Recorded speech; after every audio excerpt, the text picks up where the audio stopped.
Hello. In this video, we want to graph y equals sine of x plus pi over 6. So to do that, we want to look at the parent function. So the parent function here is y is equal to sine of x, because it's a sine function. So begin with x and y. We have 0, pi over 2, pi, 3 pi over 2, and 2 pi. Okay, for the y's we have 0, 1, 0, -1, 0. Awesome. And we want to graph sine of x plus pi over 6.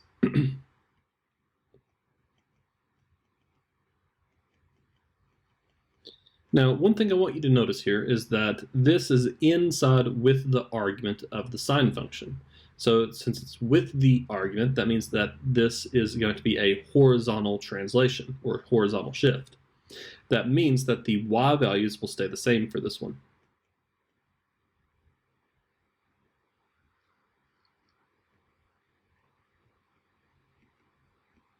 Awesome.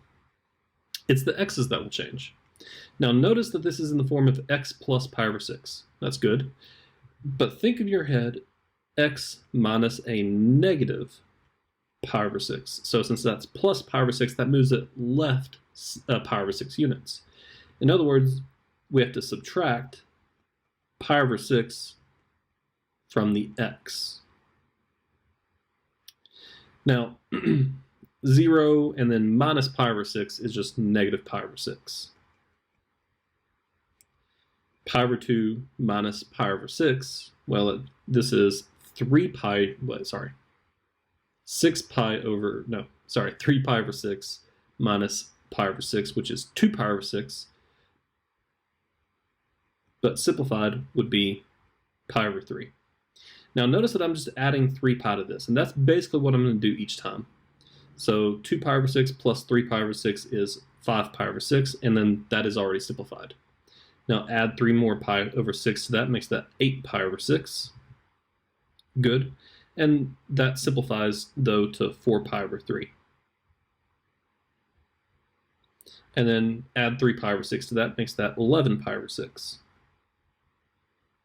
And there you go. So these are your values. Alrighty. So what I'm going to do is I'm going to come up here. And notice that we would need over 12. We would need 12 of these to have a full cycle. So even if I start here, make that negative pi over 6, 0, pi over 6, 2 pi over 6, so on and so forth. 1, 2, 3, 4, 5, 6, 7, 8, 9, 10, 11, 12. We'd have to go all the way over here. So that's not quite enough.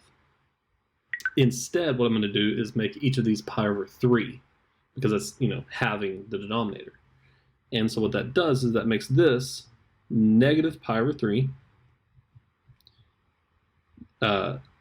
0, of course, positive pi over 3, 2 pi over 3, and then 3 pi over 3, which is just 1. And then every third tick mark will be, not 1, it'll be pi. Every third tick mark will be another pi. So 1, 2, 3, so that makes that 2 pi. Good. But notice we want some of these as over 6s. Negative pi over 6 is actually halfway between these two, so it'd be right there. 2 pi over 6 is the same thing as pi over 3, which is right here. 5 pi over 6 is between 4 pi over 6 and 6 pi over 6, so it would be right there. And 4 pi over 3 is right here. 11 pi over 6 is going to be, right there. There we go. And so let's plot these. Of course, we need the y values. The y's didn't change, so I'm going to make that 1, -1. So 1, -1. So a point there. A point there. A point there. A point there, and a point there. There we go.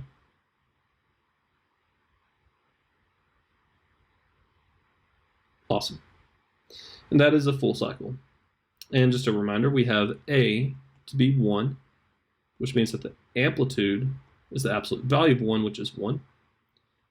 B here is 1 because that's the number in front of x. So that means that the period is still 2 pi over 1, which is 2 pi. And that means that the frequency is 1 over 2 pi. C is, in this case, negative pi over 6. So this is a phase shift of pi over 6. And D equals 0 means that the average is 0. Good deal. Now, the reason that we're doing all this is that we need to understand that what's happening here is we took the original function, which is this,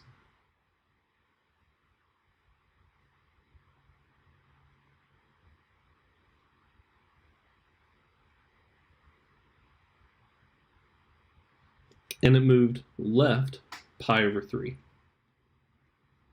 Sorry, pi over 6, my apologies. And there you go. That's all a phase shift does. It's a horizontal shift, in this case left pi over 6 units. Excellent. I believe that's it for this video. I'm going to go ahead and end it here, and I will see you in the next one. Have fun.